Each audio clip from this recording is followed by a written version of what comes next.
I'm WWE Hall of Famer Hacksaw Jim Duggan.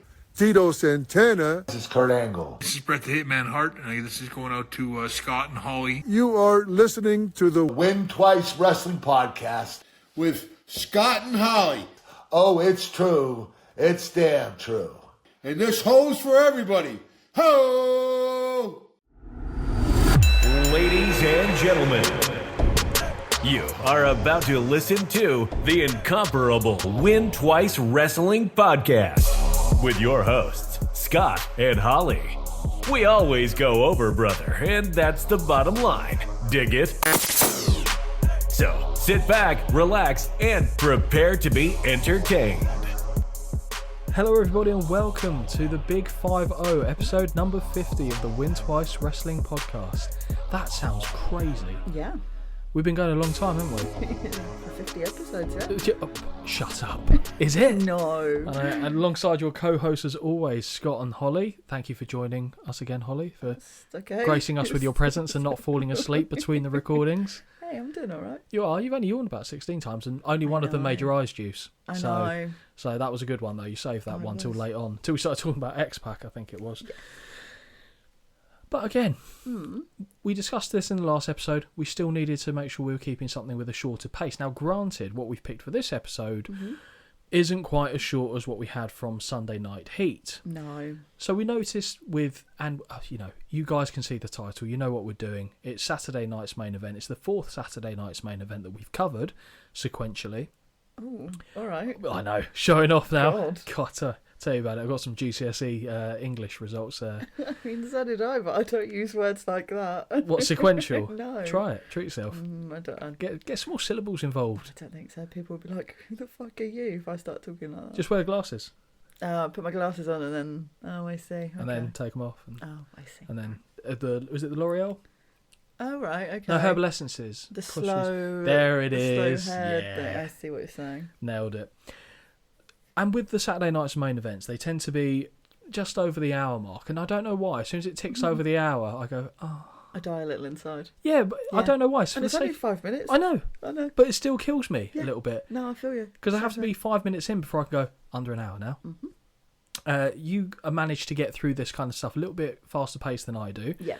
And, cards on the table, you already know this. I nearly forgot to watch the second half of this show up until last night. Well, thank God you didn't, otherwise I'd have been leading that and it would have been a fucking shit show. Could you imagine if I sat down and went, and over to you because I've got nothing? Yeah, I mean, we'd probably be done in like 10 minutes because my notes are very different to yours. Yeah, I still think we should... play by play of the match, whereas I just do pinpoint certain points that I like. Yeah, that's fair enough. I mean, it works quite well, to be fair. If we both did that, it'd be a bit mental and wasted effort on one's part anyway. But this venue, I nearly said, because I'm reading ahead of my lines already, was aired on the 1st of March, 1986. So we're in the year of WrestleMania 2. Was nae born. No. But it was actually filmed about half a month before that, on the 15th of February 1986, but again aired on the 1st of March. The venue was the Arizona Veterans Memorial Coliseum. I'm just going to ask, you've been to most of them. Have you been to this one, Holly?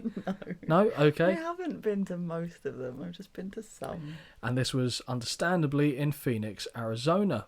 The attendance of the night was approximately 12,000, was the nearest I could find in terms of attendance. That's pretty good going. And the TV rating, so we know that Sunday Night Heat was a 6, bearing in mind that was in 1998. TV rating of 10. Wow. So this is a lot less to watch on telly back in those days. Very true. There's less channels, less choice, and this was, to be fair, this was being broadcast on a big channel as well. It's interesting. I don't even think it's the highest rated Saturday night's main event that there is. I don't think we've yet got to that. Okay. But it's still a very, very impressive score, even by the standards back then, let alone now. Like I said, it's a different ball game, but very good score. We've seen a few of these Saturday night's main events, Holly. Yes.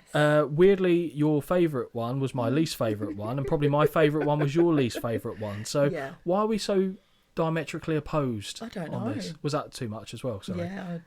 Why do we sit on opposite sides of the fence? I don't know, I'll be totally honest. I think, weirdly for these, I go in hoping for a bit of comedy. Right. Because I feel like that might make it better. Yeah. And on some of the ones, I enjoyed the costume party. I enjoyed the pool party. This one did not give me any comedy. There's no theme. No. It's the first one without a theme? Devastated. Really? Within the first 2 minutes, I literally was like, I don't want to watch this. I will be honest with you, I didn't miss the fact that there wasn't a theme. I didn't think you would. I don't mind the little bits and pieces, but when it's like, I don't know, the Halloween one with Roddy Piper. And I think that was the episode I hated as well. But it didn't get onto part of it where he shit himself because they gave him laxatives or something. Oh, right, I see. Yeah. Oh, dearie me. Just, we don't need any more of that. I'm fine for a little bit of comedy, but... Yeah. I would have rather have had a comedy sketch, for example, than something that happens in this. Is it something that happens very early in this? Yes. You kind of get a comedy sketch with a music video later on, but... even that couldn't save me. Wow. Okay. My heart immediately sinks as we hear the voice of Gene Okerlund, but not because he's talking, no. We can see on screen a heavy bag being dealt a number of blows, thanks to Mr. T, who is also wearing gear designed to help encourage sweat to cut weight. Mean Gene goes to interrupt Mr. T's workout in the boxing gym and is justifiably called a fool, whom no doubt Mr. T does indeed pity. As he points out, you don't interrupt someone in the middle of a workout. Okay? Okay. Unless you're filming for some sort of TikTok thing or whatever these Instagram people do. If someone interrupts me mid-workout, I'll be honest, gives me a little rest time. Oh, bro, you walked in front of my camera. Oh, God. Fuck off. No. Meathead. Ew. Anyway, Mean Gene is a persistent little guy, as he says he was simply explaining to the audience that Mr. T will be donning the gloves against battling Bob Orton. How many nicknames does one man need? Yeah, Cowboy, Ace, battling? Holy shit. Mean Gene, no, I've done that. Mr. T said it won't be a fight, it will be a war. And when he's done with him, Bob will look like Mean Gene. Unnecessary. Yeah. Funny, unnecessary. The indignant look on Oakland's face is money. It is so good. Because I don't know if he knew that was coming, but the way he played it was like... Yeah, looks wow. around like, yeah. wow. Right. Yeah, I thought that was really good. Well done, Gene. Yeah. Mr. T grimaces awkwardly before returning to his workout, we assume, and we head into the show opening package. The usual cast of faces are showcased, including Hogan, Piper, JYD and Morocco, before, as usual, it finishes with Hogan flexing.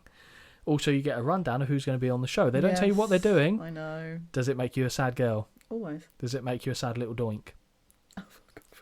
No? Wait until we get to the ones that doink's on. Hate it. Yeah. I just hate it. Especially when it's...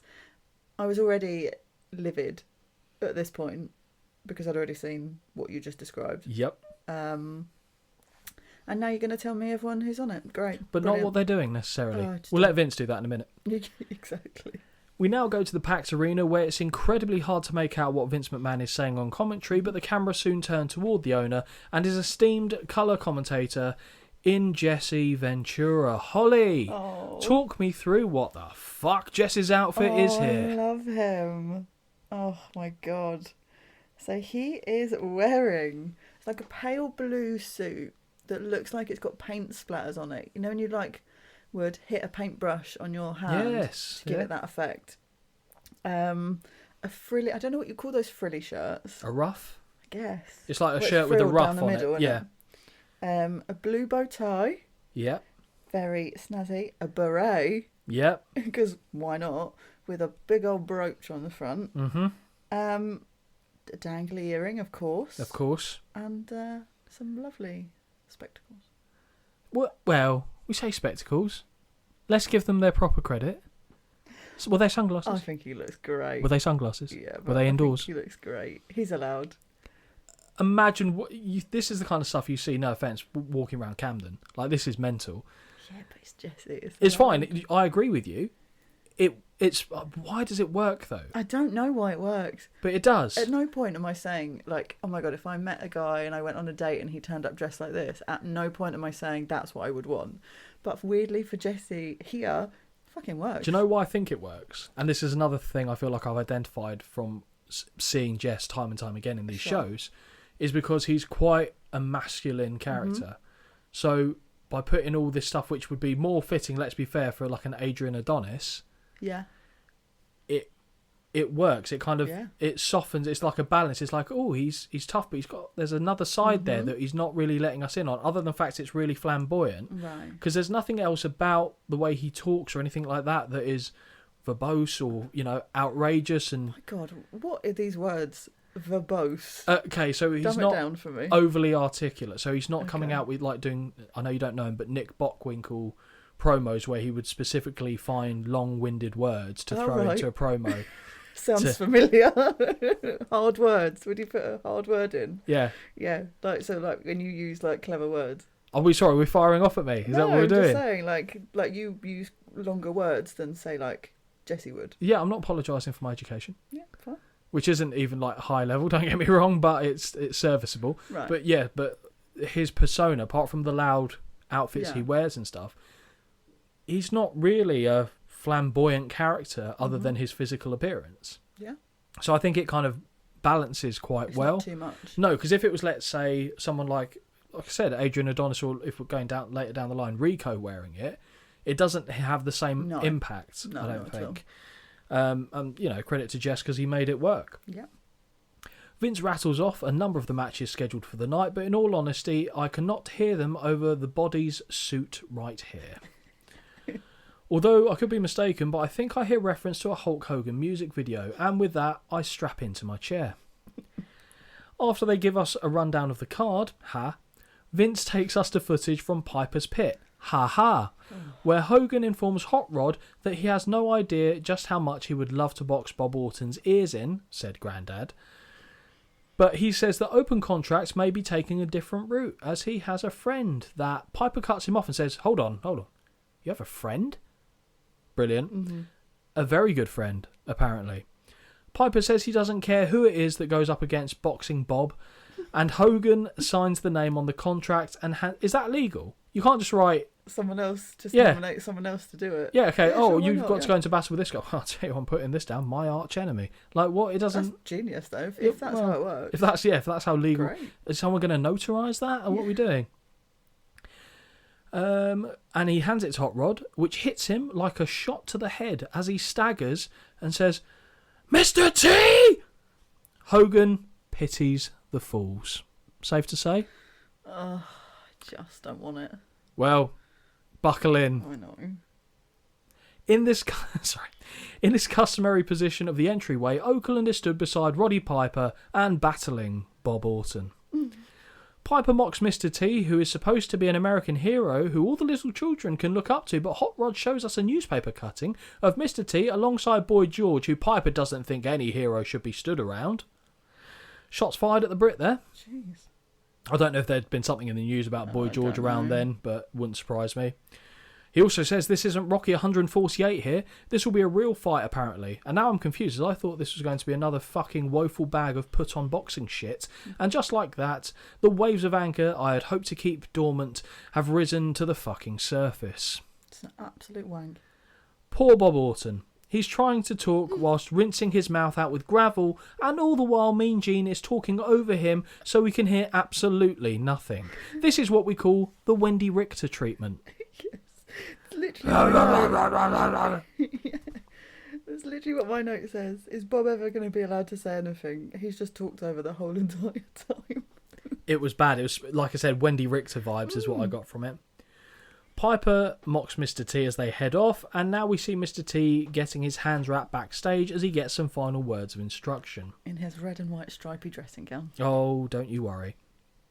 Now we get shown footage of Mr. T sparring and blatantly cheating by hitting a downed opponent, and the coach has to step between the tough Mr. T and the supine gentleman. Supine is a bit wanky, I'll give you that one. But he does, he's just fucking bullying the guy on the... What are we doing? I know. I was in Cowboys Corner on this one. I mean, you're always in the Cowboys Corner, let's be fair. Come on. Mr. T kindly invited Mean Gene back to conduct his interview after the session was completed. Mr. T informs us all he likes to do is take men out, and that would suggest to me he's in a good company with Boy George. However, I think he means in a boxing ring. Mr. T makes a prediction it won't last 3 rounds, and if there's a God, it will not last that long, I agree. Yeah, I hope so. This isn't like Rocky 3 where he was paid to take a dive, or acting as it's more commonly fucking known as, and Cowboy will be in trouble. Mr. T doesn't want to hear about Roddy Piper as he took that chump out last year, but Mean Gene says that the two men will have a plan up their sleeves. Mr. T says he's ready and has no concerns about Bob Orton. Mean Gene tries to end the segment just as Mr. T blows into a full rant, and it gets to the point where Mr. T is angry and tells Mean Gene to leave. Oh, why is this still a fucking thing? Honestly. What do you mean? Why is this still a thing? The podcast? No, this absolute dross. Like, boxing. It's not even boxing. It's just shit. Absolute shit. And when they said, oh, it's a 10 rounds, it's like, it fucking isn't. I can tell you that for free. Honestly, made me so fucking angry. I couldn't tell. No. But don't worry, Holly. It's time for the match. Oh, yay. Match. Ugh. Mr. T versus Battling Bob Orton in a boxing match. As Mr. T heads down to the ring with Hogan's music playing, or being piped in, we can hear Piper in the ring saying, yeah, I'd cover my face if I were that ugly too. Fine. When T's robe is removed, and yes it is, red and white striped pyjamas, he's in full kit wanker Hulkamania gear. Yes. Who's this, Willie Nelson? It's a bit much. The gloves are being checked on Orton, and Vince suggests they should be checked thoroughly. Do you know what the weirdest thing of all to me about this is, Holly? For me, it's the fact that Orton's allowed to do this with a cast on as well. Okay, I thought you were about to say what I put here, and I said I'm going to have to hug you if you say the same thing as me, because it really upset me. What did you... It's a boxer wearing pants. It's like a kid who's just half got changed, found those... You remember the pink and yellow boxing gloves that like some kids had, right? Walking around doing this, just having... It looks so weird. It looks like you're half naked. I know, appreciate, we're talking about professional wrestling. I know what you're saying. But I looked at him and went, this looks weird. Like, where's the long shorts, like, and type yet, thing? back in the day, they'd have, like, in the Queensbury rules, like, early boxing encounters, they would pretty much be having, like, pants that, like, kind of turned up or high-waisted, but they were pants. But seeing it here is just odd. It's just odd. Even when they did the boxing match, which obviously this was leading up to at WrestleMania, Hot Rod had trunks on. He had the tartan trunks. He wasn't wearing pants. Bob didn't even get that. No. Poor battling cowboy ace Bob, boxing Bob Orton. Poor not allowed to talk Wendy Richter, battling Bob, boxing ace cowboy Orton. Oh dear. As they are given instructions in the middle of the ring, Piper takes a swipe at T and we nearly have a pull-apart brawl. With everyone being ushered out of the ring, Orton takes the opportunity to rush Mr. T and blindside him in the corner with a few punches, and the bell sounds as the referee turns around. I'm not going to mention this referee, but I'll tell you what, some referees get some comments fucking later. I mean, this guy I've mentioned, but just as a precursor, my notes here just say jab, jab, jab. Brilliant. Do you want to take this one then, or no? It literally, I mean, I've got more comments, but nothing at all to do with what they're doing. Well, let's go. Should we go with mine on this one then? Yeah. Because I've got this kind of... God, how have you written so much for this absolute crock of shit? I've got to make it engaging, Holly. I've got to do my best. Mr. Orton almost looks like the more natural boxer, and Mr. T is the first to grab, but Orton is... What? Ooh. Go on. Is warned... I've got warmer here. Ooh. Is warned after grabbing T by the back of the neck. Hut. After a brief exchange, they tie up once more and have to be separated. T is backed into the corner, and even though it's still shite, it looks marginally better than the WrestleMania 2 affair, I thought. Marginally. Orton connects with a blatant thumb in the eye, and Mr. T is getting checked in his corner by the doctor, who wants to call it off. But Mr. T shoves him away, in spite of his alleged completely swollen eye, if McMahon is to be believed. Okay. The bell sounds and the referee has to break the two men apart, which he does, only for Orton to connect with a cheeky right that sends Mr. T down with the ref on top of him. Yes, so... We just don't care about that, apparently. Disqualification. Well, yeah, and then it'd be fucking over. Yeah, that was the hope. There was a few opportunities to be disqualified, but let's not ruin a good time, shall we? Somewhere backstage, Earl Hebner is slapping his tackle around at all this man-on-man touching. Both men get instructions in the corner, and Orton looks very comfortable while Mr. T looks in a rough way. Bell sounds and Orton runs across the ring and begins showboating with his punches, but makes the mistake of looking over his shoulder at Piper and eats a big left hand. Piper is up on the apron, and with the official distracted, Orton connects with the knee that drops his opponent. The ref turns around right as Orton drops a pair of fists to the back, but instead of disqualifying, he just walks to T's corner and admonishes them for being on the apron. Mm-hmm. Orton he literally had to see this to go past it. Yeah. Orton drags T over to Piper, who looks to connect with a big right, but T ducks and Orton gets levelled. Big right hand from Mr. T knocks Piper up in the air and down to the floor, and one for Orton has him spinning and flying over the ropes to the floor. Piper helps shove Orton back into the ring, but apparently that is not in time, and Mr. T is declared your winner. Yay. As the victor has his arms draped over his two cornermen, Piper enters the ring and spits directly in his face. Rather that than vomit in a bin. Mr. T tells everyone to leave, and Piper begins disrobing. They are about to throw down. As they circle and begin to close one another down, Orton is back in the ring and connects with a running knee to the spine, dropping Mr. T, and now it is a 2-on-1. Orton is holding T. All I'm going to say here is, where's Wonderful? Surely you're coming out to help your boy here. Oh, He yeah. helped you. I did think that might happen, you know. Even Hulk. Yeah. He's preparing though, isn't he? Orton is holding T in place as Piper begins whipping him with his belt, and Jesse says the incredibly inappropriate line of, "This looks like Roots 2. Is that reference lost on you? Yeah. Roots is a show that was in America. I want to say it was around the 70s, and it was about like black oppression, basically, Right. Okay. and kind of like history of I slavery, see. this kind of stuff. So Jess just throws out this is like Roots 2 in there, just casually as you do. The two men leave, and when Mr. T gets back to his feet, he's enraged, and rightly so. I'm just going to put this out there right away. 0 stars. Oh, yeah. Okay, cool. Absolutely. Cool, safe. Thoughts on this one, Holly? Absolute shit. Absolute. I don't need it on my telly. But better than the WrestleMania boxing match. Well, yeah, but they were both horrendous. Oh, I just don't want it. I don't want to see any more boxing in wrestling, please. Okay, I can think of very few instances, so I think Good. we're safe for a bit. Because we've watched 3 now, right? 2. 2. No, we've had this one and the Mania Oh. one, and then the one with No, not Butterbean. Butterbean? Yeah. Yeah. Yeah, but that so was an 3. actual boxing match. But, yeah, I know. I Either just that don't, or Bart Gunn is a sensational actor. I just don't want to see it anymore. I don't like it. And I should have said, actually, from the last episode where it was Bart Gunn and that actress next to him, that was about 8 months before Butterbean turned his brain into jelly. Oh, really? So, yeah, because they were still going through the Brawl for All tournament at that I time. see. Cool. But yes, you're right. That is another one. After we return from a commercial break, we are with Mean Gene and Mr. T at the entryway. Oakland asks Mr. T if he's okay. He says he is, and he hasn't been whooped like that since he was 6 years old by his mother. Holy shit, that woman went hard. Fucking hell. I'm also impressed that they had a wrestling ring, to be perfectly honest. Mr. T declares he will get Roddy Piper. He knows he's dirty, and he wants to get his hands on him. Okay, that isn't really good in hindsight.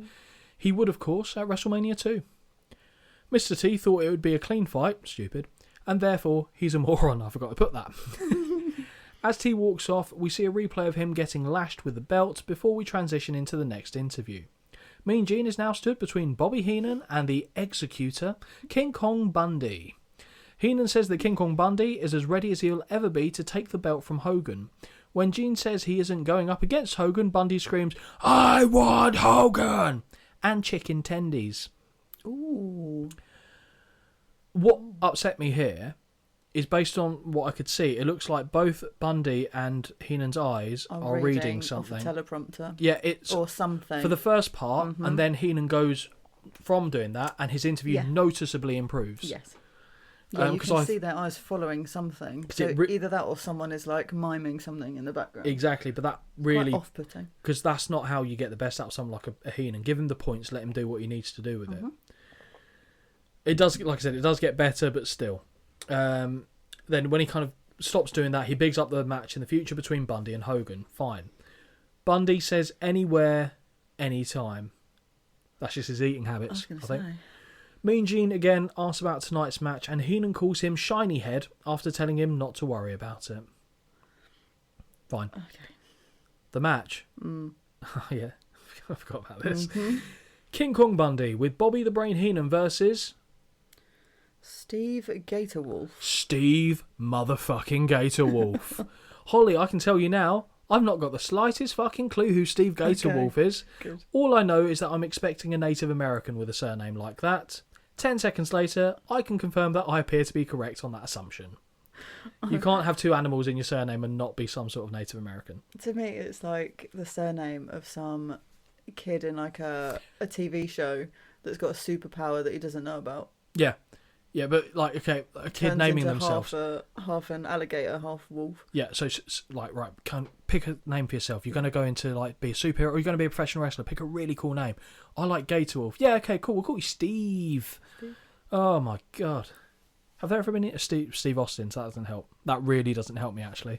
I was thinking it's like, okay, that's different levels. yeah, Steve Blackman. Okay, Is that because we just talked about him? okay, yeah, fine. But yeah, Steve Austin. Steve yeah. Austin. Are you trying to think of more Steve McMichael. wrestling Steves? Yeah, I mean it's a thin herd, isn't it? I don't know. Stephen. No, anyway, that will do. I was going to say no good wrestlers called Steve, and then the first one I thought of completely Cold, yeah. shits all over it, yeah. Do you call him Steve Cold? Huh? I thought you went Steve Cold. No, it's Stone Cold. Cold Stone. Okay. Right, brace yourself for this one. Oh, this is really long. No, actually, Holly, you take this one. You want my notes? Yep. Okay. There's only about 3. Chops by Bundy. Elbow to the back, into a turnbuckle, a whip and a squash, I call it. Pin 1, 2, 3, wants 5. I don't care. Okay, so it's not wrong. Nothing you said there's wrong.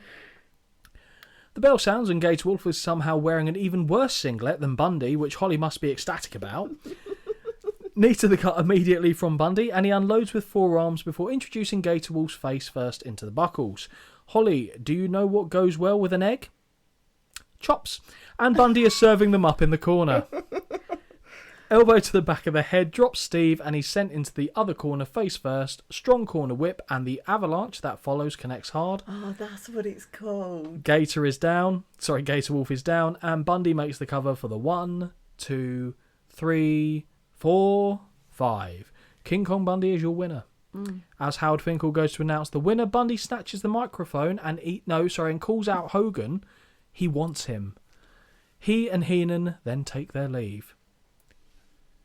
I think we probably can guess where you're going to go with this score rating. What do you think? But please, can you confirm? A 0 Okay. out of 5. 0.25. Okay. Now, the reason I gave it a 0.25 is because it served the purpose of making Bundy look like an absolute killer. And he was obviously being built up to the WrestleMania 2 main event. Yes, of course. So, poor Steve Gatorwolf never got the world title run that he really deserved. But quite frankly, the singlet merited absolute crushing. Did he survive the whip and squash? The whip and squash. The whisk and squash. I'm trying to think of more egg puns there. But no, so King Kong Bundy is your winner. And we quickly move on, I think. But King Kong Bundy actually has a pretty good show, I think, overall. But we're not quite there yet. Back in the entryway we go, and Mean Gene is standing with the number 1 contender, the magnificent Don Morocco. And ladies and gentlemen, when I say Holly is shaking her head, it's nearly coming unhinged. It's just... he is fucking high as a kite here. High as a fucking kite. Well, if he was helium, he would be pretty high as well, to be honest. He does also look like if you put a pin in him, he'd like a balloon would just like deflate. Have you seen when they put that, I don't know whether it's a, what they called, fleshlight on the exhaust pipe of a car and then have the engine going, it's going, I imagine that's the noise he would kind of, you've seen that, haven't you? Yeah. Yes, I know Is that a fleshlight? It looks like it. I don't know. It does look like it. But there you go. So that's what I'm imagining the noise he would make if a pin was to enter him. Well, actually, to be fair, a lot of needles have entered him. He's not once popped, so there you go. Mean Gene says that Bundy wants what Morocco has. The big man shouts that everyone wants what he got. Everyone wants his magnificence.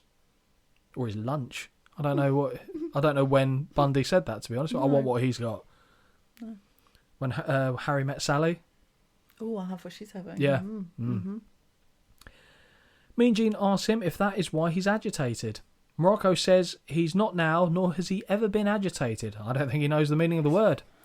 He does mention, however, that Mr. Fuji has come down with a case of the flu, and he believes that Hogan is behind it. Not only that, he calls him a geek, which I will admit to making me laugh. Don't worry, we will get to Mr. Fuji momentarily, Holly. Funny. Mean Gene says he imagines it is a case of the Asian flu. Morocco fake laughs before confirming that Mr. Fuji will not be in his corner tonight, and I punch the air in celebration. Although he will not be there, Morocco says that in all of Mr. Fuji's, and I quote, Oriental wisdom, he has provided the services of the smartest manager in the world, Bobby the Brain Heenan. Heenan walks into the shot and bro shakes with Morocco. Mean Gene asks if this is not a conflict of interest. Heenan says no, as Fuji is a great friend, and whenever Hogan is in the ring, the Brain is more than happy to assist whomever is stood across from him. Backstage, we see Mr. Fuji, and now, right, okay, this for me, highlight of the show. 100%. Highlight of the show. Because I thought he's just not going to be there, okay? Yeah. So let me set a scene for you, ladies and gentlemen. We see Mr. Fuji in full managerial attire, okay, lying down in the locker room with a water bottle on his stomach and an ice pack on his hat. Also, why have you got a hot water bottle one place, but then a cold, like something cold somewhere else? You're either hot, stomachache, but he's got a temperature. It's so funny. It's the fact it's on. He's trying to make himself iller. It's the fact it's on his hat. It's so funny. Yep. It's so stupid. Remember this: form is temporary, class is permanent. Mr. Fuji, ladies and gentlemen, and the noise he makes, because you just pick it up on the camera, is wonderful. It's the most stereotypical noise. Honestly, this killed me. Yeah. I was not in a good place so far in this show. And then I saw Mr. Fuji doing this. And I was like, can he be my dad? Comedy gold. Genius. Brilliant. Like it was so bullshit nonsensical. Yes. It was amazing. It's one of those things, isn't it, that we find that we're like, it's so stupid, but it's funny. Is now Mr. Fuji making it into your good graces after this? He is. He's can't bend his knees. No. Can he? But no. fuck me, he's but funny. He can run a 5k in a suit. Yeah, he runs like a fucking Forrest Gump. Maybe that's why you need the callback on his hat. He's a bit on hot. his hat, yeah. Fuck me. Brilliant. Really, like, unironically brilliant. Oh, it was so good. It was needed as well, like, honestly. We head back, and you've got a tear in your eye over that one as well. Yeah, it did tickle me. We head back to Mean Gene, who is now with his very close and dear personal friend, WWF champion Hulk Hogan. Hogan says that being the champion, he has to be prepared and ready for anything, and that is exactly what he is right now, brother. He suspects that with the last-minute switch between Fuji and Heenan, that there may be something fishy at play, but we shall see. The Hulkamaniacs will be keeping an eye out for him, especially with Bobby Heenan being a source of distraction, but it will take a lot more than that to take the title from him. Okay? No man alive has broken him, and that is what it will take to separate him from the championship gold. Hogan broke my trust here. How did he break your trust? Because at one point he says, all I've got to say is I'm ready. But he carries on talking. Just make it stop. Just make it all stop. I can't do that yet, I'm afraid, because we're going into the main event in the mid part of the show, as per usual on these. We've got Hulk Hogan versus the magnificent Don Morocco with Bobby the Brain Heenan for the WWF title. Yes. High expectations? What do you think? Yeah. Yeah, the highest. Yes. The highest of all. Yeah. Of anything we've ever watched. This is my highest expectation I think ever. so. I was expecting at least a 6.5 star classic. Oh, of course. With Morocco already standing in the ring, Hulk Hogan makes his way to what is confirmed on commentary by Vince when Jess asks what that horrendous noise is. That is the Real American theme song, and later in the show we will see the music video for it. For anybody that doubted it, the show that led up to this event, or all the shows that led up to this event, did not play Real American, and it was later piped in over Eye of the Tiger. Oh, yes, I know you've told me that, but so this is the proof, because they made a point of saying this is Real American. So what was it before that then? Oh, I see. There you go. Hogan is in more familiar colours, but this knee pad being white and not red, again, it looks odd to me, makes me sad. After we return from commercial, it's like he's transitioning. It's like China. Not as in the country, as in the woman, like how she went through her metaphysical change. There you go, metaphysical, throwing that out there. So fancy. Yeah, for all you know, I'm using most of these wrong. I mean, I wouldn't know, so... Well, take this. Every day's a learning day. Okay. Every day's a school day. Learning day. We're not in school. Because you're not wearing the uniform that I instructed you needed to wear. And my ruler's not in this room.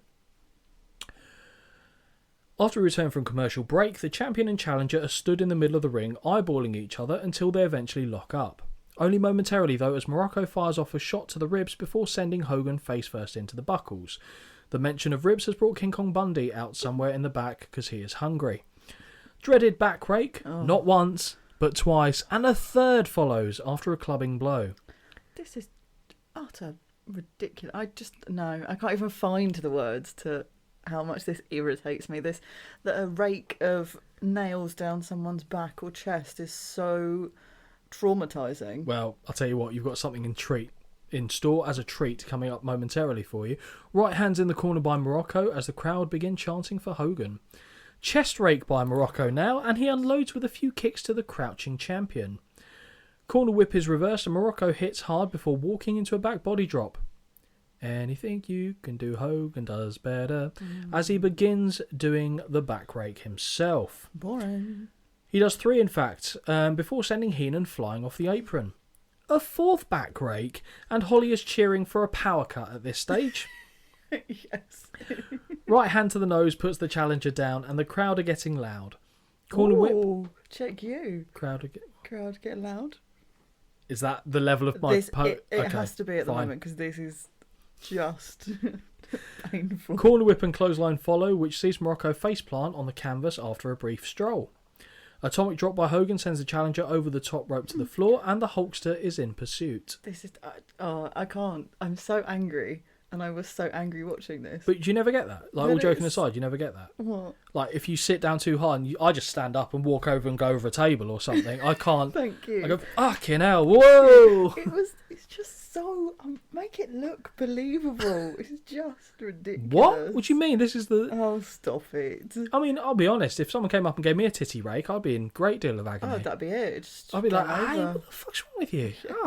Titty rake. Jesus. I've completely lost where we are, but no, here we are. Right hand by the champion, and Morocco is sent face first into the ring apron. Hulk rolls it into the ring to break the count, waves at the official before returning to the outside. I was fine with that. Hogan retrieves Morocco and rolls him into the ring. Why don't you just stay in the ring, get the count out? Where the two begin trading right hands. The champ gets the better of the exchange, and we see a bit of Dusty Rhodes, baby, with a series of jabs and big right hands that sends Morocco to the canvas. Cover by Hogan only gets a 2 count. Headbutt by Hogan, and oh shit, we get a bear hug. I felt like I was in a bear hug the whole time watching this, and I was struggling to stay awake. What a sad turn of events this is. Thankfully, though, it doesn't go on too long. No. As Morocco breaks the hold with a headbutt. Swift kick to the ribs is followed by a leg drop from Morocco. It's almost like they're setting up for something later on. And the Hulkster must be furious as the blatant gimmick infringement brother. Another kick to the ribs, this time with a knee drop, and Morocco gets a near fall. A big kick out nearly sees Morocco sent to the floor, but Heenan is there to ensure he stays in the ring. I actually thought that was quite good. Kick to the ribs again, and we get a Samoan spike to the throat. Knee lift puts Hogan back down, as does the second. Much slower pace, and Hogan is really getting his ribs worked over as an elbow gets dropped. Falling headbutt lands in the abdomen, if Vince is to be believed, and now the champ has his eyes raked with the laces of the boot. Fuck off with the rakes. It's so fucking stupid. Well, it's autumnal. It's the autumnal season here. That's a fair point. Lot of raking. Yeah. Side rush and leg sweep, but I'm distracted by what looks like the label of Morocco's trunks hanging out. If you look closely, I reckon it says Don and was written by his mother like kids have for PE lessons. Yeah. Donald. Ooh. Donald Morocco. Morocco heads to the second rope and connects with a Samoan spike, but it is again called the Asian or Asiatic spike, so not sure when that one was renamed, maybe around Umaga, I don't know. Hogan looks to be in a very bad way as Morocco continues with the methodical and deliberate strikes. Cover is lazy and Hogan kicks out. The champ is on his knees, and the right hands of the challenger are doing little to prevent the Hulk up. Right hands from the Hulkster, no finger wag for Holly. And did you hear about Dikembe Mutombo, the original finger wagger in the NBA? He died recently. Oh. Yeah, so if the Cookie Monster dies, we definitely don't have a backup anymore because they have the same voice. Heenan is in the ring and has stomped on the back of Hogan's head after, I've skipped so much shit. So much shit have I skipped. You have. But that's okay. No. If a job's worth doing, it's worth doing properly. I've only missed like 2 lines, we're fine. Right hands from the Hulkster, and Morocco is sent into the buckles where he's met with a back elbow and chop. Whip off the ropes and a big boot connects, dropping Morocco. We know what follows as the leg drop lands and Hogan goes for the cover, and we get the 1-2 note. Heenan is in the ring and has stomped the back of Hogan's head.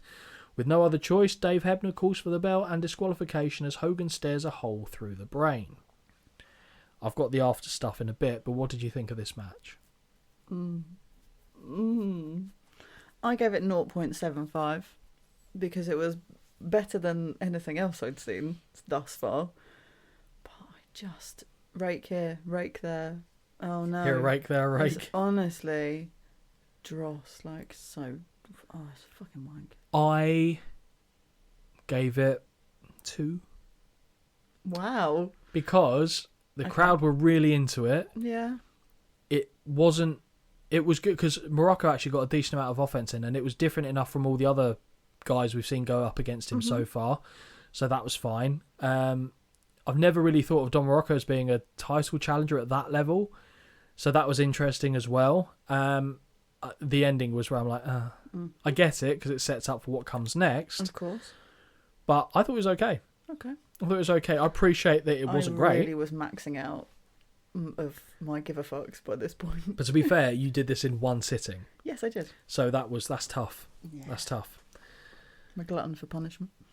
Yeah, well, that I'm pretty sure you put part of the music video up with was it Wiggly Toes on Instagram? Oh, yeah, I did, yeah. Yeah, for Gotta the get the feet in. yeah, got to get Yeah. the feet in, of course. As the bell continues to ring, Heenan is scrambling away from Hogan until he finds himself backed against the buckles.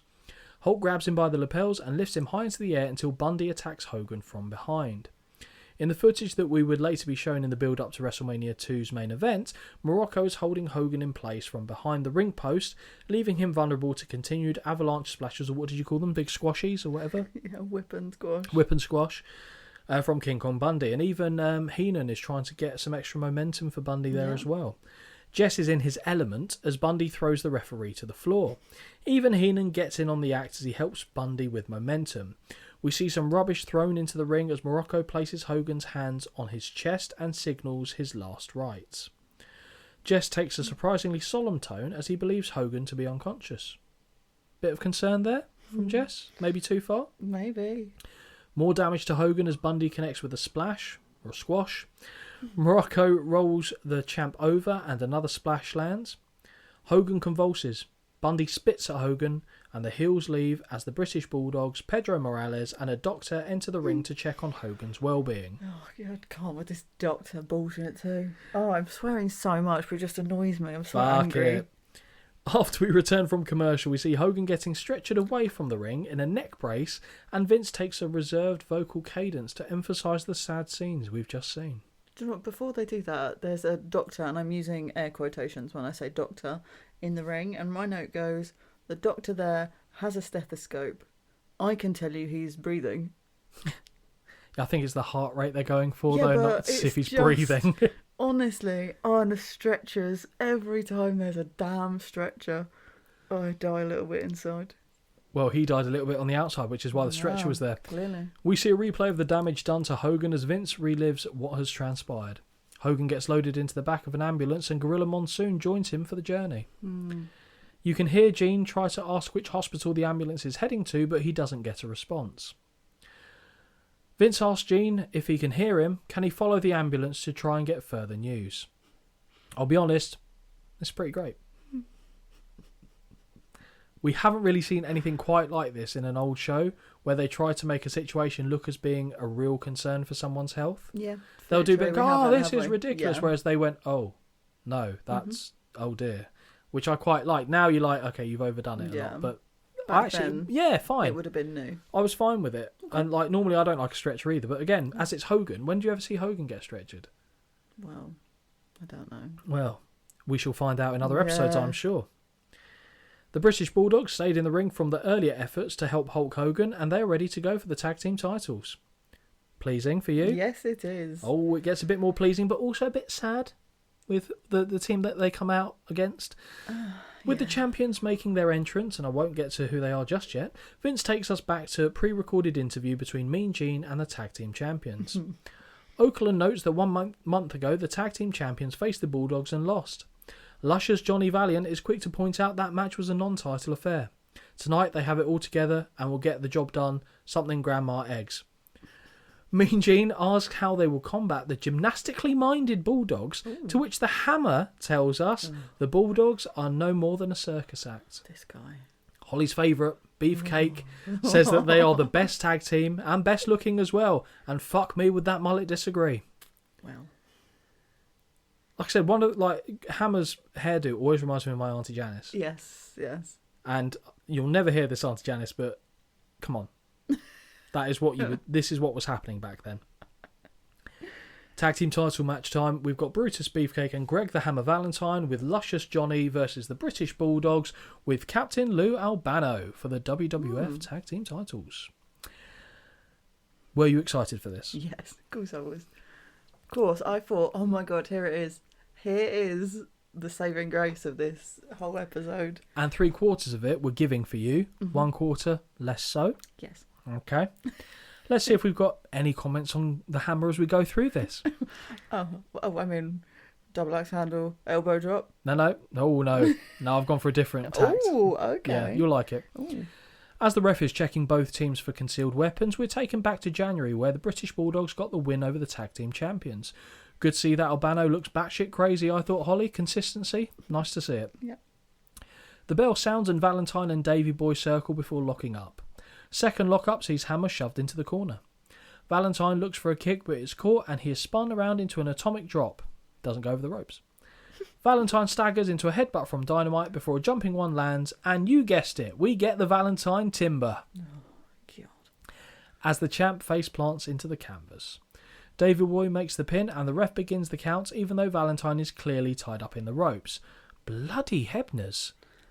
I mean, do they not give these people eye tests before they become refs? But also, did you see, Valentine had his leg over there, noticed the count was carrying on, so then, put half his body out the ring until it was noticed. My God.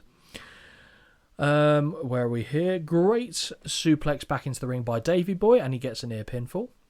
Tag to Dynamite, and the two hit a double shoulder tackle and a headbutt from Dynamite that results in the second timber of the night for a 2 count. Valentine is backing off on his knees in the corner, and after a cheap shot, he manages to make the tag to Beefcake, whilst Dynamite has him in a headlock. Drop down by Valentine has Dynamite run right into Beefcake, and the two just kind of awkwardly collide before the Brit fires off with kicks and strikes to the back. Beefcake tastes the buckles and gets a tour of the ring with a number of kicks, punches and headbutts thrown at him. Davey Boy, the legal man, and with a one-arm knuckle lock, lifts Beefcake off the floor not once, but twice. The second is super impressive. Super impressive. I liked that a lot. Valentine looks to interfere after the first, but this had little effect. Whip and back elbow sends Brutus down, but close enough to his corner that Valentine could tag in. At this juncture of the match, how are you feeling about it? All right. Okay. Yeah? I'm happy at this point.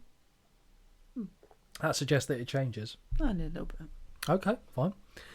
Big punch by Davey Boy after blocking one from the Hammer. From the body slam position, the Brit manages to power Valentine into the air for a military press slam. It's awkward, but still impressive. Yeah, absolutely. 2 count from the pin, and the crowd thought that was it based on their reaction. You wished it was it? Yes. Dynamite now in, and the Bulldogs connect with dual headbutts for the third timber fall of the night. Holly is livid. Knee drop to the Hammer's jaw lands hard, and another hits the side of the head. They both look really brutal. Nice back suplex connects before Dynamite delivers a falling headbutt for a near fall. Second rope goes the Kid, and he hits a knee drop. Davey Boy tagged back in, and the two men trade heavy rights until the Bulldog connects with a drop kick.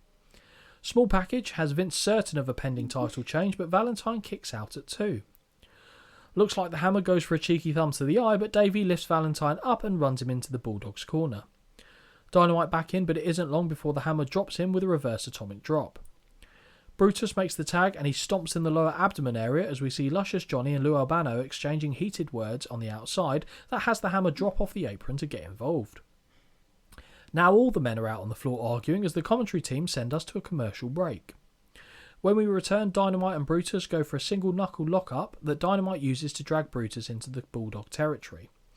Davey Boy goes to the top, and as Dynamite holds Beefcake in place, he connects with a missile dropkick, which I've never understood why you'd stand behind a guy taking a missile dropkick, because you're going to get impact too. Of course. I do think he steps out the way just in time. Before landing a running splash for the 1, 2, no, Brutus gets his shoulders up in the nick of time. Beefcake starts firing back and tags in the Hammer to assist in a groin stretch. Figure 4 leg lock from the Hammer is applied, and Davey could be in trouble, but the hold is broken courtesy of a Dynamite leg drop. Brother. He's sweating backstage right now. Now back in the fray, Dynamite and Valentine trade blows in the corner, which the Hammer gets the better of. From the second rope, we see one of the most ungraceful elbow drops you will come across, but it does land and gets a count of 2. I thought he was making a meal of it because he was going to miss it. And it landed. I went, oh, the fuck was that? Shoulder breaker to Dynamite Kid also leads to a near fall. Boot to the face from Brutus on the apron, and the champs double team in the corner. Snapmare and running stomp by the future Barber find their home, but still only enough for 2. Could be mistaken, but I think Vince refers to Brutus as Beefer. Oh. Here, if so, I approve. Thoughts on the Beefer. nickname Beefer? Beefer. Yeah, I mean, fine. Don't hate it. Not for me, obviously, but if someone called me that, I'd be livid. But What a for, crush, for yeah. Brutus. Okay, so would you prefer Vince's Beefer Yeah. or Gorilla's Brutai? Brutai. Okay, fine. By far. Yeah, I do like Brutai. Valentine back in with a falling hammer-like blow that again Dynamite kicks out from. Another attempt at a figure 4 has Valentine shoved off and into the buckles, and the crowd start getting loud. The Hammer goes to the top as the crowd become incredibly loud now in their support of the challengers, and Dynamite press slams the Hammer to the canvas. Now the challenger goes up top with a shotgun-like drop kick, but he only gets a 2 as the Hammer places his leg over the ropes that thankfully dipshit saw. Clothesline from the Dynamite Kid gets a mini timber, but I would still add it to the tally if we're keeping score, so that's 4. Only a 2 count. Lovely snap suplex, but Brutus is in to break up the pin. Davey Boy is close behind and drop kicks Brutus to the outside. Side headlock by the Hammer, but he is pushed off to the ropes, and on his return, Dynamite and Valentine collide hard. Valentine falls with his leg across the chest of the challenger, and the ref counts the 3. The champs have retained. Holly, what do you make of the finish to this match? Do you know what? I just would have liked just a normal, just pin normal. Like, I get it, and do I get it though? Oh, I don't know. I didn't want them to win, let's be clear. True, but you know they win exactly. at WrestleMania 2. So I understand it's a lead up. So therefore the ending does make sense-ish. But watching it in isolation, maybe? Yeah. I was just like, oh, thank you. I was like, oh, God, here we go. But 2.5 out of 5 stars. Match of the night for me. I genuinely thought the finish was brilliant. Because as soon as they landed, I was like, has Valentine deliberately left his leg out? Because I didn't see it coming. And I was like, oh, he has. Oh, and then he counted it. So I was like, really well done. Because I know what's coming. Of course. In so far as the title change at WrestleMania 2. So that finishing here, because let's be fair, the Bulldogs dominated most of that match. Absolutely. And they did it well as well. Yeah. Davey Boy in particular, Very I thought good. was very good.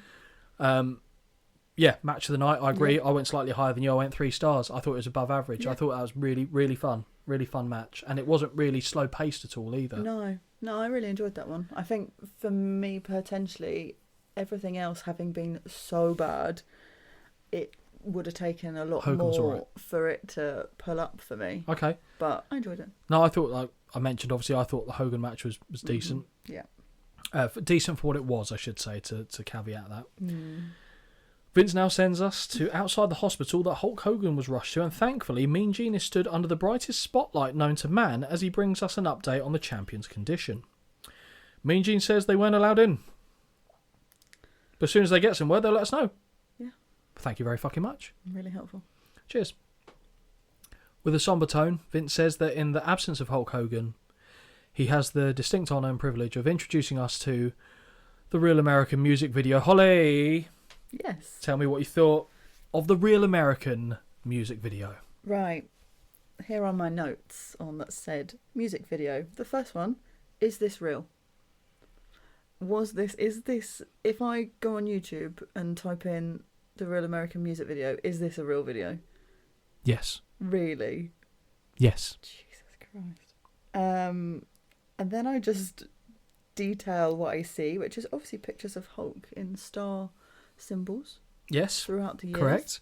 Hulk... Let's set the tone. I am a real American. And then, I'm not fucking singing, let's be clear. Fight for the rights of every Stop it.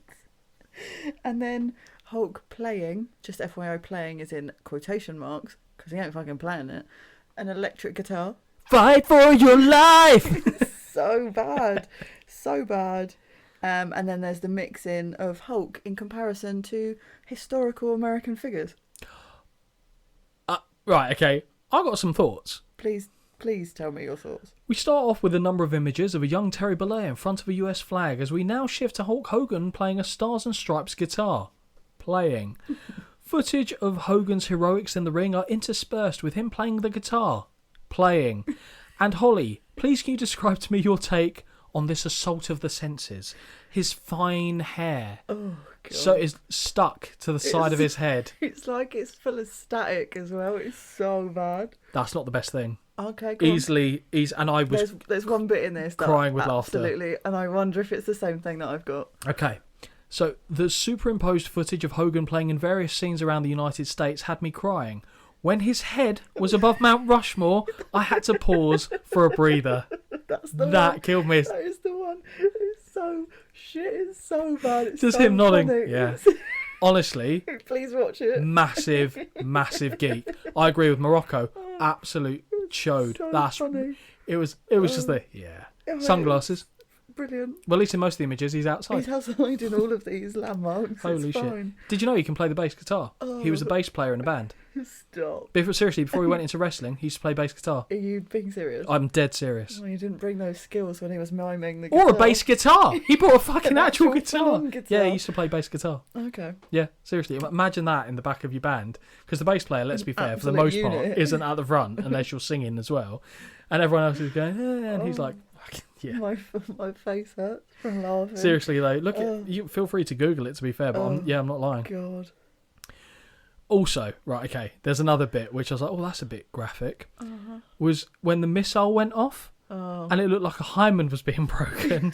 And I was expecting to hear, hello, ladies. It did look a little bit like, yeah, A bit sexual, wasn't it? A little bit. And then to transition from that to him giving a flower to a child in the crowd, not the best. But overall, this might be the greatest thing we've ever seen in the podcast to date. Sensational.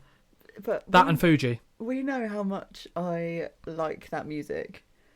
That video made me never want to hear it again. Really? That's even better. That's so good. But Holly, what does he say at the end of the video? Cringe. Oh. Go on. Be a real American. Foof. I can't. Foof. Oh, honestly, just. It's not a usual woof, it's a foof. Oh yeah. Ah, you're literally rubbing your My cheeks. face hurts so much from laughing. Good. Do you know what? That's the main takeaway. Have a good time. Enjoy it. Yeah. With the music video now sadly behind us, we go to a pre-taped interview with Mean Gene and adorable Adrian Adonis alongside Jimmy Hart. Do you know what? With this pre-taped interview, it was almost like they knew that Gene was supposed to be elsewhere in this moment in the show. Oh yeah, funny that. Weird. Jimmy Hart. Just wanted that reaction. Sans microphone and megaphone is spraying Adonis with fragrance of some description, and Adonis lets it be known that he wants to say hello to the teeny weeny people out there. Is there a big pygmy community watching wrestling that I'm unaware of? What are we doing? I've just written that this is all kinds of confusing. Gene asks Adonis if he's wearing makeup or whether something happened to him during a wrestling match. Apparently, he just woke up in the morning and thought he was Mrs. Adonis, I think is what he says. And I don't understand. Mean Gene tells Jimmy Hart to lighten up with the spraying as he asks Adonis about his opponent tonight, the Junkyard Dog. Adonis has always hated dogs, and he either goes on to say, right, and I'm quoting this, I've got both variants, and I can't work out what he says, and I've always wanted to get even with, or eaten by, a German Shepherd. Oh. I assume even with, but he Yeah, then doesn't explain. No. So I 'Cause don't... What has a German Shepherd done to him in his past? I then? assume bite him. Yeah. Always says eaten by. I was like, is this a sexual thing? You put like peanut butter around your dingus or something? Oh. It's all fun and games until the dog bites, let's be fair. Adonis has always hated dogs. Yes, we got that. They have their disinfectant and their flea powder, so they got it covered apparently. But does that mean that they're disinfecting him? I thought it was a fragrance. Sorry, that must have looked weird, but you know they're using the pipettes type thing. I don't know what that's called. Like an old school... Atomizer? Well, no, it's not an atomizer. No, but I know what you mean. Like the old ladies. Yes. Yeah. If anyone knows what that's actually termed as, genuinely curious.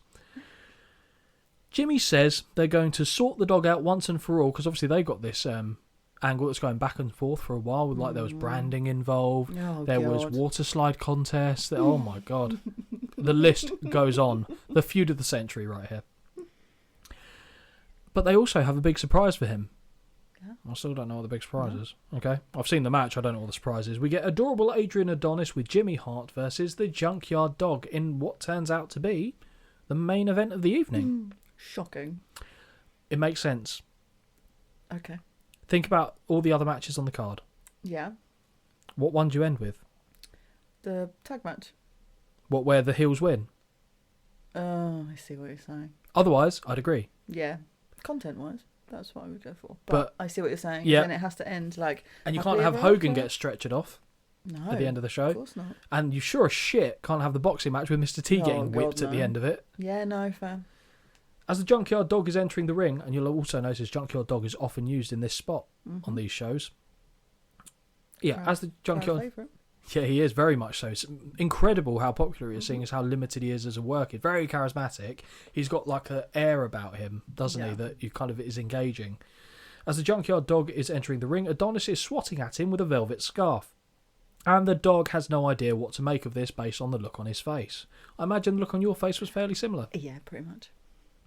After a commercial break, we return to Jimmy Hart getting ushered out of the ring, but only after he runs back at JYD to spray him before running off. The match gets underway with JYD grabbing Adonis by the scarves and tossing him across the ring. And I've said it before and I'll say it again, this big fucker can sell and bump and move incredibly well. Okay. You don't think so? I just don't... I know you've said it before, but... Not caring isn't the same as not seeing what he's doing. Yeah, I can get it. I can understand what you're saying. I'm not saying you have to like it. Yeah. But it's still impressive how he can move himself around with, because it looks to me like he's about half the weight of what he actually is. Yeah, especially for a big guy. Yeah, like he's a big old tub of goo, isn't he? At this point, bless him.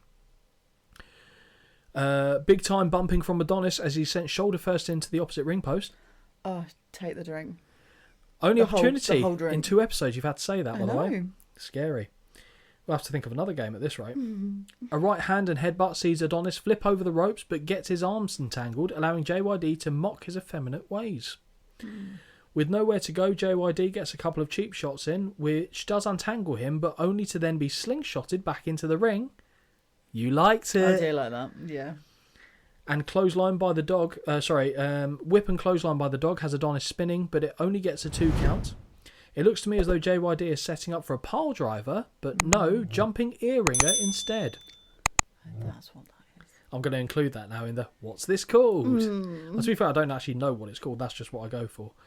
Uppercuts by Adonis before we see a very tame slap, which had me laughing, and no doubt Holly seething. Yes, correct. Corner whip gets reversed, and another strong sail by Adonis flips all the way over and goes to the floor. Not sure if you spotted Holly, but Jimmy Hart was scampering over the thin ringside table to get to his man and check on him. He literally, like a chimp, jumps onto the little table which Terry Funk always fucks around with. Yes. And while with people's all their notes and stuff there, he's running across it. Oh, it's brilliant. Brilliant. Fair play to Jimmy Hart. With Jimmy hugging Adonis from the ring, a kneeling dog headbutt sends Hart and him both into the guardrail. I agree with Jess. No need for that. No. Ever. JYD chant from the crowd, and after a while the dog runs out of patience and drags Adonis into the ring, which also pulls Hart in as well because he was holding on to the other arm. Headbutt to Adonis, and Hart is scampering up the ropes where he gets caught and thrown into Adonis, and credit the big man here as both go over the top rope to the floor, but he couldn't have done it much better than that to keep Jimmy Hart safe. Yeah. The ref looks to potentially consider disqualifying the dog, and Jess calls him a bully. We return from a commercial break, and JYD has pulled Adonis in the ring to level him with a punch. He makes the cover for the 1, 2, no. Adonis gets his foot on the rope. Second rope, which is rare. The dog looks to hit a headbutt, but Vince misses that. Hart pulled his leg, causing him to fall on his face. You see that? So he's in the corner. It looks like he's going to go for his falling headbutt, which looks like he just misses, but Hart actually pulls his legs out, so JYD goes down and misses. Makes sense. Adonis hugs Hebner in the corner, and Hart takes the opportunity to tie JYD's foot to the rope, which he does. Elbow drop lands, and now a blatant choke. Even as Dave Hebner is stood right beside, admonishing Jimmy Hart on the floor. Honestly, none of them can see anything. The ref pulls Adonis away, and this allows Hart to deliver a free shot. As the dog tries to claw for Hart, Adonis returns with a blow, and when he goes to choke, old Handsy Hebner pulls him away by the fucking hair. Running punch lands by Adonis, and the fans return to chanting JYD. Slow cover, and the count only goes as far as 2. The adorable one tries to lift the dog for a pile driver. Right, okay. Yep. We've talked about a lot of ref things, okay, in these shows. Oh, I know what's coming. Okay. Yep, I know what's coming. Is this, the moment I'm about to describe, the goofiest fucking ref bump you have ever seen in your goddamn life? I feel like this could be a new segment, you know? The best ref bumps. And what is that official surname? Go for it. Is it Hebner? Yeah. Is it a fucking Hebner? This is so shocking. The adorable one tries to lift the dog for a pile driver, but as his feet go up, they connect with clueless Hebner in the chin, knocking him down. It's literally like a dunk. It's so funny. And he timbers backwards. It's so dumb. It's so dumb. Hart is on the apron with the megaphone, but Adonis... Sorry, fucking hell, that caught me off guard. I hate that stupid megaphone. That's the reaction it gives me, I'll be honest. Brilliant. Hart is on the apron with the megaphone, but Adonis finds his whip countered, and instead he collides with the bullhorn, as they call it, himself. JYD makes the cover. Hebner suddenly alright. Yes, and we get the 1, the 2, and the 3. Hart is in the ring and JYD is crawling after him, but when he's cornered, Adonis strikes with a megaphone from behind, sending the dog out of the ring to the floor. Adonis goes to use the megaphone to talk, but we can hear jack shit. Finkel announces the winner, and Hebner helps the victor to his feet on the floor. Adonis has a tantrum in the ring, and we now see multiple replays of Jimmy Hart and Adonis going over the top rope to the floor. Holly, what do you think of the match, and what did you score it? 0.5. Okay. And I said, I just don't care, just make it end. I don't care. Specifically one or both? I don't know. Like, I think I'm so used to seeing JYD now, but it never really blows me away. Fair comment. But obviously, Adonis and then Jimmy Hart, that stupid megaphone. I knew nothing here was going to blow me away. Fair. I had a low expectation. Let's take Jimmy Hart out of the equation. Do you think it gets a bit higher?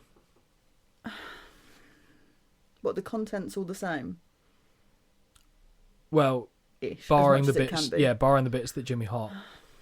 No, I don't think so either. no. I think he probably adds to it, if anything. He has a bit of comedy value. He does, and for that reason, I gave it 1.25. Okay. So not great, but it was fine, and I like just Adrian Adonis' selling for me. It's just brilliant. Mm-hmm. So I will always give that a little nod. Fair. The only time I won't give it anything really to shout about is when he goes up against Uncle Elmer at WrestleMania 2 in one of the most god-awful actual wrestling matches that didn't involve boxing I've ever seen. And we have seen a cat fight between Terry and, what's her name again? God, the cat. Mm-hmm. Shit me. With the main event now over, Vince sends us back to Mean Gene alongside Dr. I'm going to say Popovich. That's what it sounded like to me. Okay. And Gene asks him as well. I put Dr. Vonovich. Popovich. But maybe Who I did knows? put Vonovich, to be fair, and it's just auto-corrected it. I don't know why I would think Popovich is more likely, but here we Do you use are. that word often, do you? Popovich. No, I'll leave that as too many jokes went through my head there. Yeah, I'm always Popoviching when I'm online. Oakland asks for an update, and the doc tells us Hogan has sustained injuries to his lower back. Oh, I could have told you that. Although they don't think there's any internal bleeding, but he'll be going for x-rays to confirm.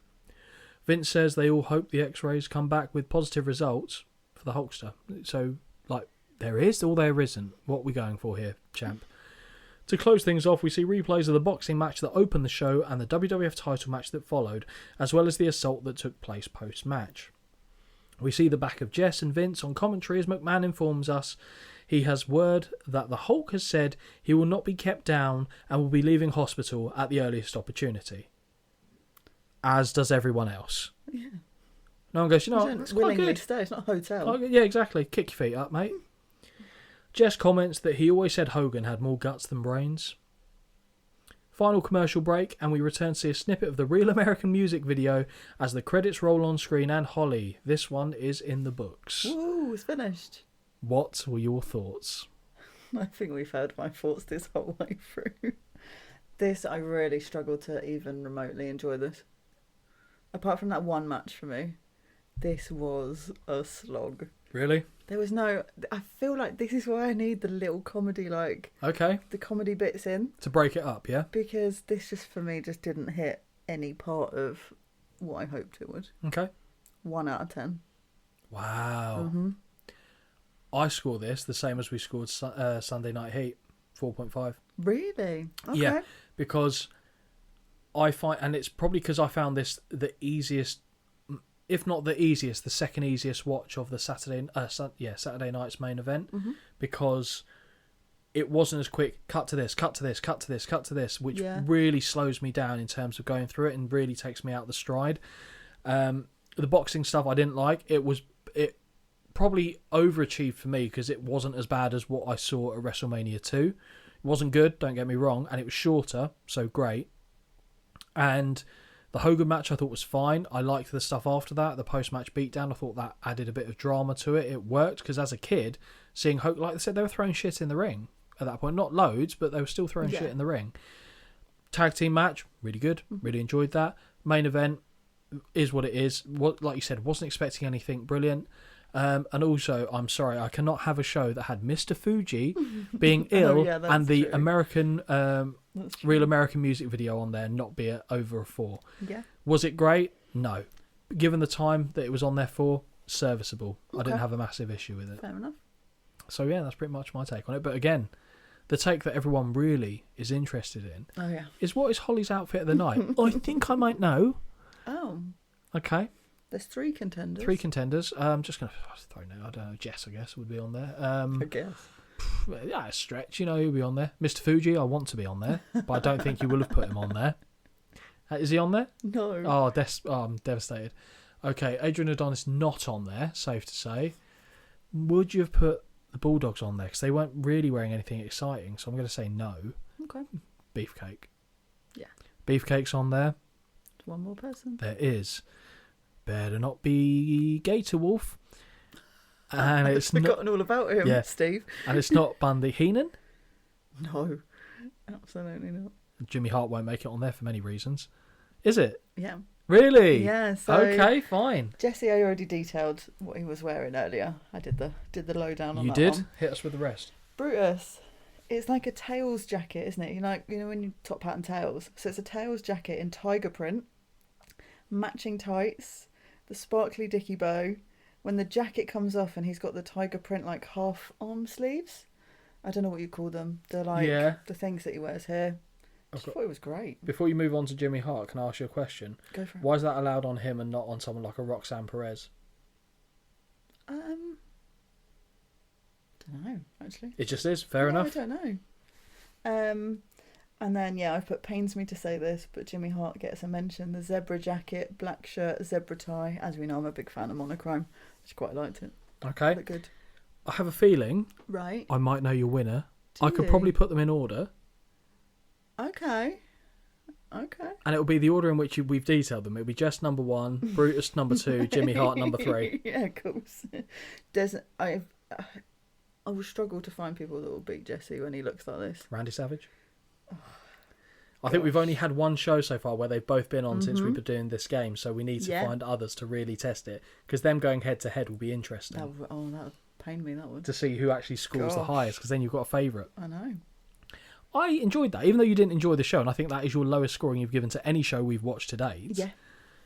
I still enjoyed it. Okay. To be honest, I enjoyed the recording of it as well. Yeah. That was a good laugh. I mean, we actually had a good few chuckles in this, which is not a guarantee. Yeah. Don't get me wrong, we can enjoy the show, but we don't always have guaranteed laughs on it. But in this instance, I feel like there were many a chuckle, a yuck was had. Ooh.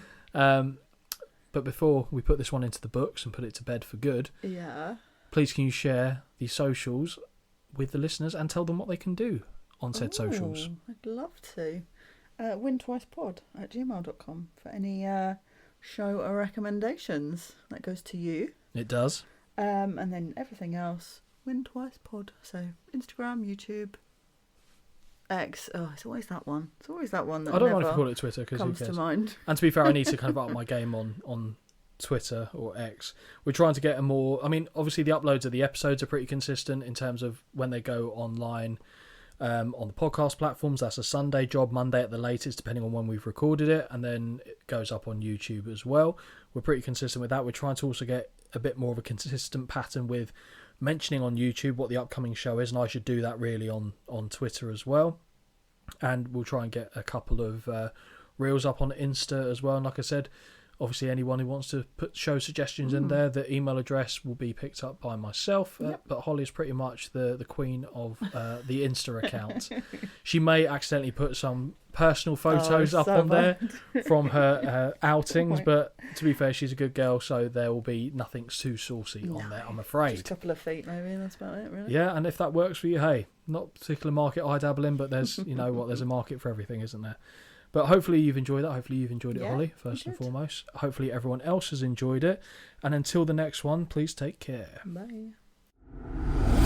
Until next time, this has been a Win Twice Wrestling production. Peace out.